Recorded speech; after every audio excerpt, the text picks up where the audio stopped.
السلام علیکم پائن اجمل جامی آفیشیل میں خوش آمدید. جمعۃ المبارک 16 جنوری 2026. جب یہ خاک سر آپ سے مخاطب, کیا عمران خان صاحب کی آڈیو تیار ہو رہی ہے, فیک طریقے سے بنائی جا رہی ہے, یا حکومت کے پاس جیل کے اندر سے خان صاحب کی کچھ ایسی گفتگو کی ریکارڈنگ موجود ہے جس کا چرچا ہو رہا ہے؟ عمران ریاض خان صاحب اس سلسلے میں ایک دلچسپ دعویٰ کر رہے ہیں. رانا ثناءاللہ صاحب اسی حوالے سے ٹی وی ٹاک شوز میں ایک انتہائی اہم انکشاف کر رہے ہیں.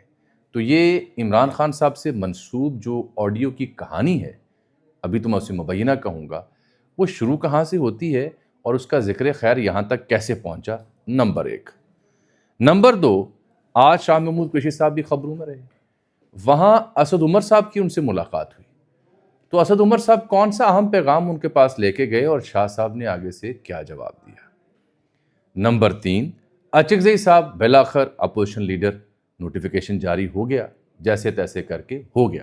میں تو اسے ایک اچھی مثبت پیش رفت کہوں گا, لیکن جے یو آئی فے کا یہ دعویٰ کہ یہ میاں محمد نواز شریف صاحب کے کہنے کے بعد نوٹیفیکیشن جاری ہوا, یہ بہت بڑی خبر ہے, بہت بڑا دعویٰ ہے. اچکزئی صاحب جب لاہور آئے تھے تو انہوں نے میاں صاحب سے روابط کے حوالے سے ہمیں کیا بتایا تھا صحافیوں کو, آج ذرا اس کے اوپر بھی گفتگو ہو جائے گی. باقی بسنت آ رہی ہے تو بسنت کے حوالے سے اہل لاہور کو خبر ہو کہ لاہور کو 3 زونز میں تقسیم کر دیا گیا ہے. کیا تفصیل ہوگی ان کی, وہ سننے کے لیے میرا ساتھ آپ کو دینا پڑے گا تھوڑی دیر اور. آئیے آڈیو پہ آ جاتے ہیں. ہوتا کچھ یوں ہے کہ یہ انجینئر صاحب نہیں اپنے جیلم والے محمد علی مرزا صاحب 103 روز کا چلہ کاٹ کے جب باہر آتے ہیں تو پوڈ کاسٹیں انہوں نے کی, وہ آپ نے دیکھی ہیں, ان کے اوپر تبصرہ بھی ہو چکا, جرا بھی ہو چکی. اردو پوائنٹ والے ذیشان صاحب جو ہیں شاہ جی, انہوں نے بھی کمال پوڈ کاسٹ کی, لطف آیا. مرزا صاحب کا موقع بھی سنا, دیسی گھی کے تڑکے وہ سونگتے رہے وہاں بیٹھ کے, بتا رہے تھے سب اچھا ہے, وہاں پہ بڑی سہولیات ہیں. لیکن مرزا صاحب سے منسوب ایک سٹیٹمنٹ آتی ہے جس میں وہ یہ بتاتے ہیں کہ ہمیں پتہ ہے عمران خان صاحب ڈٹ کے کھڑے ہیں, اور کتنا ڈٹ کے کھڑے ہیں. اللہ نہ کرے وہ آڈیوز لیک ہو جائیں جن میں وہ ڈٹ کے کھڑے ہیں. یہ مرزا صاحب کا ایک بیان ہے.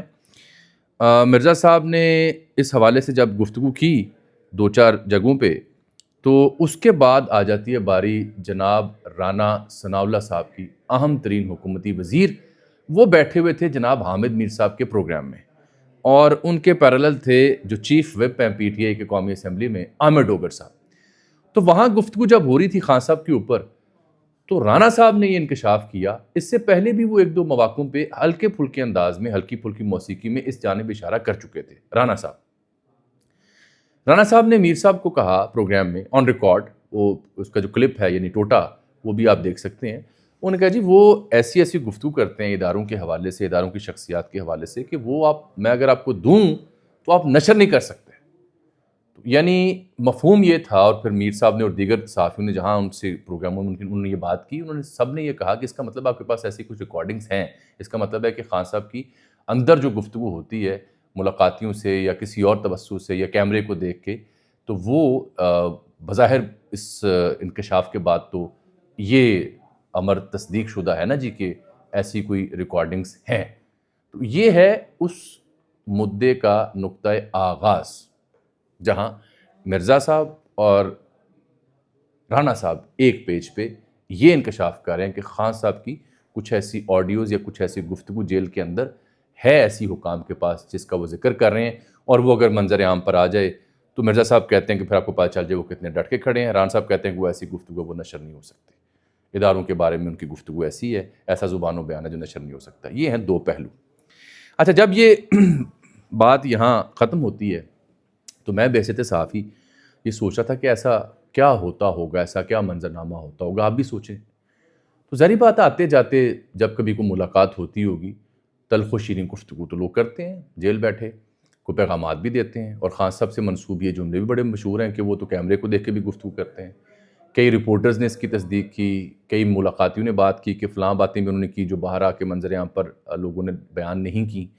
لیکن پھر آ جاتے ہیں ہمارے عمران ریاض خان صاحب. عمران ریاض خان صاحب نے آج ہی کی تاریخ یعنی 16 جنوری بروز جمعۃ المبارک ایک مختصر ترین ٹویٹ کیا, اور اس میں انہوں نے ارشاد فرمایا عمران ریاض خان صاحب نے کہ آرٹیفیشل انٹیلیجنس ایکسپرٹ سے مبینہ طور پر عمران خان کی جعلی آڈیو پر کام کروایا گیا ہے، دیکھتے ہیں آگے کیا ہوتا ہے۔ یعنی عمران ریاض خان صاحب کا ہنچ یہ ہے کہ خان صاحب سے منسوب جعلی آڈیوز تیار کروائی جا رہی ہیں، جن کا حوالہ رانا صاحب یا مرزا صاحب دے رہے ہیں، تو جلد وہ آڈیوز جو ہیں ان کے بقول شاید وہ منظر عام پر لائی جائیں، تو دیکھتے ہیں آگے کیا ہوتا ہے۔ میری اب اس میں رائے کیا ہے یا خبر کیا ہے؟ عاجزانہ، خاکسرانہ، میرا نہیں خیال کہ ابھی ایسا کوئی موقع آیا ہے کہ خان صاحب سے منسوب کوئی آڈیوز ریلیز کی جائیں۔ اب آپ سوال پوچھیں کامن سینس پہ مبنی کہ کیوں میں ایسا دعویٰ کیوں کر رہا ہوں، یہ ناچیز، یہ ادنیٰ صحافی؟ اس لیے حضرت کہ عمران خان صاحب کی سیاست کو آپ پسند کریں نہ کریں، آپ کی مرضی ہے، اختلاف بھی کریں، ضرور کریں، کئی پہلو ہیں ان پہ اختلاف کرنے والے، پسند کرتے ہیں، کئی پہلو ہیں پسند کرنے کے، بسم اللہ، آپ کی مرضی۔ خان صاحب سے منسوب اس سے پہلے جو ایپیسوڈز تھیں ان کی آڈیوز کی مبینہ، یاد ہے نا آپ کو، بڑی بڑی طویل آڈیوز بھی تھیں، اور وہ جب جاری کی گئی تھیں اس سے پہلے والے دور میں، تو ان کے اثرات کیا نکلے تھے؟ سوچیں آپ، یاد ہے آپ کو باجوہ صاحب کے دور میں جب خان صاحب سے منسوب کچھ آڈیوز پبلک کی گئیں یا پبلک پر آئیں، پتہ نہیں کہاں سے آئیں، ہمیں تو یہ بھی نہیں پتا، تو ان آڈیوز کا اثر کیا ہوا تھا؟ سوچیں اور مجھے جواب دیجئے گا نیچے کمنٹس میں۔ تو جب وہ آڈیوز جو کہ میرے نزدیک بڑی خطرناک بھی تھیں مبینہ طور پر اور بڑی سنسنی خیز تھیں مبینہ طور پر، تو ان آڈیوز کا جب نتیجہ اس طرح سے نہیں نکلا جو توقعات تھیں، تو اب آڈیوز پیش کرنے کا نتیجہ کیا نکلے گا یہ آپ کمنٹس میں مجھے بتا سکتے ہیں۔ میرا نہیں خیال ابھی اس کی ضرورت محسوس ہوگی، کیونکہ ایسی آڈیوز نقصان دہ ہو سکتی ہیں سبھی کرداروں کے لیے، سبھی فریقین کے لیے۔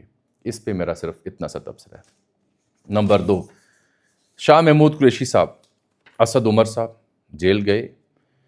اصل میں یہ ATC میں پیشی تھی شاہ صاحب کی، جو اینٹی ٹیررسٹ کورٹ ہے لاہور میں، جج صاحب ارشد جاوید۔ کچھ 14 مقدمات تھے 9 مئی سے جڑے، 7 میں ضمانت تھی، 5 مقدمات شاہ صاحب کے اوپر 9 مئی سے جڑے ہوئے ہیں۔ تو آپ نے نوٹ کیا ہوگا شاہ صاحب کو ایک سیکوینس میں ان کے معاملات ڈیل ہو رہے تھے، یعنی ضمانتیں ان کی ہو رہی تھیں، لیکن پھر اچانک وہ سلسلہ رک گیا۔ یعنی آج سے چند ہفتے پہلے تک، دسمبر تک، ایک تاثر یہ تھا کہ شاہ صاحب کو جتنی تیزی سے ان کو ضمانتیں ہو رہی تھی، ایک تاثر تھا کہ شاہ صاحب آج آئے باہر، کل آئے باہر، اور باہر آ کے PTI کو لیڈ کریں گے، یہی گل ہے یہ۔ لیکن پھر اچانک وہ سلسلہ رک گیا۔ آج میں آپ کو خبر دوں گا وہ سلسلہ رکا کیوں، اور پھر آج جو ان کی صحافیوں سے گفتگو ہوئی وہاں کورٹ پیشی کے دوران وہ منظرنامہ کیا تھا۔ یہ یہاں لاہور سے جو ہمارے کورٹ بیٹ رپورٹرز ہیں، ینگسٹر بالخصوص ارشد علی، وقاص جو ہمارے پاس پہلے سنو نیوز میں تھے اب جیو میں چلے گئے، اور نعمان نور اور دیگر اور صحافی وہاں پہنچے ہوئے تھے۔ 10 بجے کی پیشی تھی شاہ صاحب کی، پہلے تو پیشی نہیں ہو پا رہی تھیں، پھر بہرحال کوئی اسکیم لگی اور شاہ صاحب کی پیشی ہوئی۔ 11 بجے انہیں لایا گیا، تو دوبارہ لوگ آگے وہاں ملنے، ان سے صحافیوں کو بلایا گیا، تو کورٹ روم کے اندر کوئی 20-25 منٹ ان کی صحافیوں سے گفتگو ہوئی، آدھا گھنٹہ آپ کہہ سکتے ہیں۔ اسد عمر کی کہانی سے آگے آتی ہے۔ تو وہاں شاہ صاحب نے جو گفتگو کی وہ یہ تھی اچکزئی صاحب کے حوالے سے کہ یہ تو اچھی پیش رفت اگر نوٹیفیکیشن ہو رہا ہے، انہوں نے اسے مثبت پیش رفت قرار دیا اور کہا کہ حالات نارمل کیے جائیں۔ فواد چوہے صاحب کے حوالے سے بھی انہوں نے گفتگو کی، میں نے ایک دفعہ پہلے گفتگو کی تو چوہے صاحب اور ان کے چاہنے والے مائنڈ کر گئے تھے کہ میں نے یہ جملے کیوں ادا کیے۔ میں تو رپورٹ کیا تھا کہ شاہ صاحب کے تاثرات کیا ہیں۔ آج بھی شاہ صاحب نے اس کی تصدیق کی۔ شاہ صاحب نے کہا کہ وہ اور فواد چودھری ایک ہی سیاسی جماعت میں رہ چکے ہیں۔ ان کے بقول جب وہ اسپتال میں زیر علاج تھے تو فواد چودھری عیادت کے لیے آئے۔ میں اس لیے پڑھ کے سنا رہا ہوں کہ کسی کو یہ نہ لگے کہ میں اپنی طرف سے جملے بیان کر رہا ہوں، بالخصوص چوہے صاحب اور کمپنی کو۔ اور اب اگر کوئی گھر مہمان بن کر آتا ہے تو اس سے یہ نہیں پوچھا جاتا کہ وہ کیوں آیا، مفہوم یہ ہے کہ وہ آگے تھے ملنے کے لیے، تو نہ ملتا تو کیا کرتا، انی گل لگی۔ ساتھ انہوں نے ایک اور بات واضح کی، انہوں نے کہا جی مذاکرات ہی حل ہے، ملک کو اگر آگے بڑھانا ہے تو راستہ مکالمہ ہے۔ یہ شاہ صاحب کی اپروچ ہے قابل تعریف۔ مزاحمت کے بعد مفاہمت ناگزیر ہوتی ہے، ہر عقل مند بندہ یہی بات کرے گا کہ مزاحمت جتنی بھی کر لیں بالآخر مفاہمت کرنی پڑتی ہے، بات چیت کرنی پڑتی ہے، اور شاہ صاحب بھی یہ بات کر رہے ہیں، اچکزئی صاحب بھی یہ بات کر رہے ہیں۔ اب یہ بات انہوں نے جب کی تو انہوں نے یہ بھی کہا قومی مسائل کا حل تصادم میں نہیں ہے، یہ شاہ صاحب کہہ رہے ہیں۔ یہاں انہوں نے ایک بڑا اہم جملہ بیان کیا کہ خان صاحب کے پاس اختیار ہے کہ کیا فیصلہ کرنا ہے، اور خان صاحب نے فیصلے کا اختیار اچکزئی صاحب کو دیا ہوا جو اب لیڈر آف اپوزیشن بن چکے ہیں، تو ان کے پاس اختیار ہے۔ جب پارٹی کا چیئرمین اور وائس چیئرمین یہ بات کر رہے ہیں کہ اختیار اچکزئی صاحب کے پاس ہے، تو مجھے پھر پی ٹی اے کے دوستوں کی سمجھ نہیں آتی جو کہتے ہیں ٹاک شوز میں ہم نے مذاکرات نہیں کرنے۔ بھائی آپ کے لیڈر نے اچکزئی صاحب کو اپوزیشن لیڈر منتخب کیا، نامینیٹ کیا، ان کو اختیار دیا، وائس چیئرمین کہہ رہے ہیں کہ ان کے پاس اختیار ہے، تو انہیں کرنے دیں۔ پھر اگر وہ بات چیت کرنا چاہتے ہیں کرنے دیں، مزاحمت کرنا چاہتے ہیں کرنے دیں۔ پھر آپ یہ والا علیحدہ رستہ کیوں اختیار کرتے ہیں کہ نہیں ہم نے تو مذاکرات نہیں کرنے، ہم نے تو نہیں کہا مذاکرات کرنے؟ اس میں تھوڑی سی تذبذب ہے، گڑبڑ ہے۔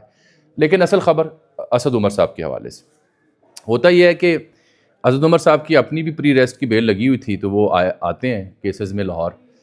تو اسد عمر صاحب کے حوالے سے میں پہلے تو یہ واضح کروں کہ جب فواد چوہدری صاحب، محمود مولوی اور دیگر کی جو پہلی کاوش تھی، جب انہوں نے شاہ صاحب سے ملنا تھا اور جو نیشنل ڈائلاگ کمیٹی بنائی تھی، تو اسد عمر صاحب نے اس سارے وقوعے سے، اس ساری کارروائی سے اپنے آپ کو الگ تھلگ رکھا، اعلانیہ الگ تھلگ رکھا، اور کہا کہ میں ایسی کسی کاوش کا حصہ نہیں ہوں۔ یہ آن ریکارڈ موجود ہے ان کی سٹیٹمنٹس، بالخصوص میرے شوز میں بھی، ویسے بھی ان کے ٹویٹس میں موجود ہیں۔ تو اسد عمر صاحب نے شاہ صاحب کے حق میں بات کی کہ اتنا عرصہ ہو گیا ہے، ان کے کیسز نہیں لگ رہے، ان کو رہا کیا جائے۔ لیکن جو ملاقات ہوئی وہ آپ کہہ سکتے ہیں 4-5 منٹ کی، 6 منٹ کی، یا شاید 10 منٹ کی ہو، وہیں کورٹ روم میں مختصر سی ملاقات تھی۔ اس ملاقات میں جو میرے سوتر ہیں یا میرے ذرائع ہیں یا جو ہمارے کبوتر ہیں، چڑیاں ہیں، فاختائیں ہیں، وہ یہ بتاتی ہیں کہ ایک دوسرے سے دونوں یہ پوچھتے رہے کہ کی ہو رہا ہے۔ یعنی شاہ صاحب ان سے پوچھ رہے تھے کہ ہاں جی کیا چل رہا ہے، کیا سین ہے، کیا منظرنامہ ہے باہر، کیا خبر ہے، اور یہ ان سے پوچھ رہے تھے کہ شاہ صاحب آپ کے پاس کیا خبر ہے، کیا کہانی چل رہی ہے، کیا کرنا ہے۔ تو دونوں ایک دوسرے سے انتہائی مشتاق نظروں کے ساتھ، بڑا اینکشیس ہو کے، اینٹیسپیشن لیول فل کر کے ایک دوسرے سے یوں مکالمہ کر رہے تھے کہ جیسے کوئی بہت بڑی خبر یا بہت بڑا راز جو ہے وہ بیان ہونے جا رہا ہے۔ لیکن at the end of the day یہ ثابت ہوا کہ دونوں کسی حد تک آگے کیا ہونا ہے یا اندر کی خبر کیا اس سے بے خبر تھے، یا دونوں مصلحتاً چپ تھے کہ ابھی وہ موقع نہیں آیا کہ اصل گل وچلی گل ایک دوسرے کو سنائی جائے۔ لیکن دونوں کے بیچ ہم آہنگی بڑی مثالی دیکھی وہاں رپورٹرز نے۔ انہوں نے کہا جی بڑے اچھے طریقے سے وہ ملے، ایک دوسرے کا حال چال پوچھا، اور شاہ صاحب کی طبیعت پہلے سے بہت بہتر ہے آخری سرجری کے بعد جب ان کا علاج ہوا۔ اور اصل سوال اور تشویش یہ تھی کہ شاہ صاحب کو جو اچانک ان کے کیسز میں ان کی ضمانتیں ہو رہی تھیں، تو وہ رک کیوں گیا سلسلہ۔ تو وہاں موجود کچھ صحافیوں نے مجھے بتایا کہ وہ سلسلہ، یہ حالیہ جو ملاقاتیں کوٹ لکھپت میں جا کے کچھ لوگوں نے کیں اور جو اس کے اوپر ڈھول پیٹے، اس کے اثرات ہوئے ہیں، اور وہ سلسلہ روک دیا گیا ہے۔ کہ تاثر یہ جا رہا تھا کہ ایز اف وہ ملاقاتیں اور ان ملاقاتوں پہ مبنی جو کہانی آگے چلائی گئی، وہ شاید اس کے پیچھے شاہ صاحب انجن بنے ہوئے ہیں، تو وہ سلسلہ وہاں رک گیا ہے۔ البتہ شاہ صاحب کو یہ اصل صورتحال کا ادراک ہے، اور اسد عمر صاحب بھی روٹی کو چوچی نہیں کہتے، انہیں بھی ادراک ہے۔ موقع، محل اور مینڈیٹ کا مسئلہ ہے، یہ ہے مختصر سی بات جو آپ اگر سمجھنا چاہیں تو سمجھ سکتے ہیں۔ تیسری گل میں نے تڑنکی کرنی سی، اچکزئی صاحب کو نواز شریف صاحب نے، جناب یہ کامران مرزا صاحب JUIFA کے بڑے ذمہ دار بندے ہیں کامران مرزا صاحب۔ وجہ 27ویں ترمیم کی ساری کارروائی آپ دیکھ لیں، یہ رپورٹ جو کرتے تھے وہ درست ہوتی تھی، اس میں کیا ہے کیا نہیں، مولانا سے کون سے وقت ملنے آ رہے ہیں، کامران مرزا فیس تھے۔ تو کامران مرزا نے ایک گفتگو کی ایک صحافی دوست سے گاڑی میں بیٹھ کے، انہوں نے کہا، بڑا دعویٰ کیا ہے کہ یہ جو اپوزیشن لیڈر کی تقرری ہے یہ نواز شریف صاحب کی وجہ سے ہوئی ہے۔ وہ کہتے ہیں دونوں کی ٹیلی فونک گفتگو ہوئی تھی، جس کی ریکارڈنگ بھی کچھ لوگوں کے پاس موجود ہے۔ کامران مرزا صاحب کا دعویٰ بڑا اہم دعویٰ ہے، انتہائی اہم دعویٰ ہے۔ اب آپ پوچھیں کیوں میں یہ بات کیوں کر رہا ہوں؟ بھائی اس لیے کہ ابھی چند روز پہلے اچکزئی صاحب لاہور آئے تھے۔ جب لاہور آئے تو وہاں حبیب اکرم صاحب کے ہاں شامی صاحب، سہیل بڑائے صاحب، منصور علی خان صاحب، یہ ناچیز اور دیگر صحافیوں کی موجودگی میں ان سے گفتگو ہوئی تھی۔ وہاں کیا گفتگو ہوئی تھی؟ وہاں سہیل بڑائے صاحب کا اور ناچیز کا مکالمہ ان سے کیا تھا؟ کیا نواز شریف صاحب سے رابطے ہیں؟ کیا انڈائریکٹلی کسی بندے کے ذریعے میاں صاحب سے ہلوائے ہو رہی ہے؟ تو اچکزئی صاحب نے پہل تو ان سوالوں کو ڈینائی کیا، لیکن بعد میں انہوں نے کہا اگر ہے بھی رابطہ تو میں ابھی آپ لوگوں کے سامنے اس کا انکشاف کیوں کروں؟ اگر میری کوئی سر سنگیت ہے یا کوئی پیش رفت ہے تو میں وقت سے پہلے اس کا اظہار کیوں کروں؟ اور پھر اسی موضوع پہ اچکزئی صاحب نے ہمیں کہا کہ جب لندن میں میثاق جمہوریت سے پہلے 18 یا 17 منٹ کی ان کی نواز شریف صاحب سے ایک ملاقات ہوئی، جس میں انہوں نے نواز شریف صاحب کو قائل کیا، اور پھر 30 سے زائد سیاسی جماعتیں اکٹھی ہو کے مل بیٹھیں، اور پھر بی بی اور محترم بی شہید اور میاں نواز شریف صاحب کے بیچ میثاق جمہوریت ہوا، یعنی اس میں اہم کردار اچکزئی صاحب نے ادا کیا، یہ وہ کہنا چاہ رہے تھے، اور وہ بتانا یہ چاہ رہے تھے کہ تب سے ان کا نواز شریف صاحب سے ایک خاص رابطہ، ضابطہ یا احترام کا تعلق ہے۔ یہ انہوں نے ماضی کی مثالیں دیں۔ یہ ہمارے سوال و جواب کی نشست تھی کہ سنا اب بھی آپ کے رابطے ہیں، اور میری اطلاع تو یہ تھی کہ ایک نون لیگ کی اہم شخصیتیں جن کے توسط سے ان کے روابط ہیں۔ مجھے تو اس بات میں کوئی بری شے نظر نہیں آ رہی۔ اگر میرے ملک کے سیاستدان آپس میں رابطے رکھ کے وہ آگے بڑھنے کا راستہ نکال سکتے ہیں، مل بیٹھنے کی راہ نکال سکتے ہیں، تو اس میں بری بات کیا ہے؟ اور اچکزئی صاحب کی یہ بات بالکل ٹھیک ہے کہ وقت سے پہلے وہ انکشاف کیوں کریں۔ ہاں، کامران مرزا صاحب نے جو چھکا مارا ہے یہ دلچسپ ہے کہ میاں صاحب کے کہنے کی وجہ سے نوٹیفیکیشن ہوا۔ یہ تو حکومت کو جواب دینا ہوگا، حکومت نے نوٹیفیکیشن جاری کرنا تھا، نہیں کر رہے تھے، آج کر رہے ہیں، کل کر رہے ہیں، پرسوں کر رہے ہیں، اعتراضات ہیں۔ بات میں وزن اس لیے ہے کہ کسی نے کہا ہے تو پھر یہ چیزیں سیٹل ہوئی نا، ورنہ تو نوٹیفیکیشن کب سے رکا ہوا ہے۔ تو یہ ہے اس کی اندر والی کہانی۔ روابط ہوتے ہیں سیاستدانوں کے، بالخصوص پرانے سیاستدانوں کے، لیکن کیا یہ روابط آگے جا کے کوئی گرینڈ ڈائلاگ کی شکل اختیار کر سکتے ہیں؟ کیا ملک میں ایک نیا میثاق آ سکتا ہے؟ کیا یہ تمام سیاستدان ذمہ داری لے کے ایک دوسرے کو دعوت دے کے مل بیٹھتے ہیں؟ یہ سب سے اہم سوال ہے۔ وجہ یہ ہے کہ محمد مالک صاحب نے خبر دی ہوئی ہے کل پرسوں کہ ایک وقت آیا تھا کہ ایک اہم حکومتی وزیر نے پی ٹی آئی کو مشورہ دیا کہ مل بیٹھیں، نیا الیکشن کمشنر، نئے الیکشن، کوئی تاریخ جلدی اس کے اوپر کنسنسس کر لیتے ہیں، لیکن ان کی خبر ہے کہ تب علیمہ خان صاحبہ اور اچکزئی صاحب نے نہ کی تھی فلیٹ کہ نہیں، ہم نہیں کر سکتے۔ اب اس لیے میں اس پیش رفت میں دوبارہ کسی گرینڈ ڈائلاگ کی خوشبو تو سونگھ سکتا ہوں، لیکن پہلے جب مشورہ آیا تھا تب انہوں نے ریجیکٹ کیا تھا، تو اس کو اگر دیکھوں اور مینڈیٹ کی صورتحال دیکھوں تو مشکل لگتا ہے، کیونکہ اب تو جنید اکبر بھی کہہ چکے ٹی وی ٹاک شو میں بیٹھ کے کہ پی ٹی آئی کا جو سوشل میڈیا ہے ہم اس کے ڈر سے مذاکرات کی بات نہیں کرتے۔ سمجھیں میری بات کو؟ تو اب حالات مشکل ہیں، خاصے مشکل ہیں۔ اب میں ذرا بسنت کی بات کر لوں، تھوڑی سی آپ کی طبیعت بھی اچھی ہو جائے۔ بسنت بالآخر لوٹ رہی ہے، ڈوریں شوریں جو ہیں ان کی آپ کو پتہ ہے کہ صورتحال کیا کر دی گئی ہے تاکہ مانجے والی ڈور نہ چلے، گلے نہ کٹیں۔ تو اب انہوں نے بسنت فیسٹیول کے لیے لاہور کو 3 کیٹیگریز میں تقسیم کرنے کا فیصلہ کیا ہے۔ ایک لبرٹی، وال سٹی اندرون لاہور اور مار روڈ، یہ جو 3 علاقے ہیں ان کو پلاٹینیم زون قرار دیا گیا بسنت کے حوالے سے۔ دوسرا بن جاتا ہے جے روڈ اور فیروزپور روڈ، بڑا طویل علاقہ ہے، اس کو گولڈ زون میں تقسیم کیا گیا ہے۔ باقی لاہور جو ہے وہ شہر بسنت کے لیے سلور زون قرار دیا گیا ہے۔ یہ سرگرمیاں صرف انہی زونز میں ہوں گی، سڑکوں پر حفاظتی کیمپ سرکار لگائے گی اور تمام سرگرمیاں سپانسرشپ سے کرانے کا فیصلہ ہے۔ جڑے اندرون ہے نا عمارتاں، انہوں دی چاندی لگ گئی ہے، بسنت میں لوگ چھتیں بک کریں گے، رونق لگے گی۔ اس معاشرے کے پاس تفریح کے مواقع بہت کم ہیں، تو شکر ہے یہ بسنت واپس لوٹ رہی ہے، لیکن اس دعا اور امید کے ساتھ کہ یہ خونی نہ ثابت ہو، اسی لیے وہ ڈور والا جو مانجا تھا وہ ختم کیا گیا ہے۔ لیکن لبرٹی، وال سٹی اور مار روڈ یہ سب سے اہم جگہیں ہوں گی جہاں رونق لگے گی، اور پھر جے روڈ اور فیروزپور کا علاقہ، یہ 5 جگہیں جہاں خوب رونق لگنی ہے۔ ان کو پلاٹینیم اور گولڈ زون میں تقسیم کیا گیا۔ ایران پر حملہ کیوں رکا ہے؟ ٹرمپ صاحب نے نوبیل وینزویلا کی اپوزیشن لیڈر سے لے لیا ہے، ویسے تو مل نہیں رہا تھا، اور اہم ترین خبر یہ کہ یہ جو پاکستان سعودی عرب کا دفاعی معاہدہ، اس میں ترکیہ بھی آ گیا، جو ہم خبروں میں آپ کو ڈسکس کر رہے تھے مختلف ویلاگز میں، تو اس کا حوال تفصیل سے بیان کریں گے کہ یہ اسٹریٹجیکلی کتنا امپورٹنٹ ہے۔ مجھے آج کے لیے آپ اجازت دیتے ہیں؟ دے دیں۔ اللہ حافظ۔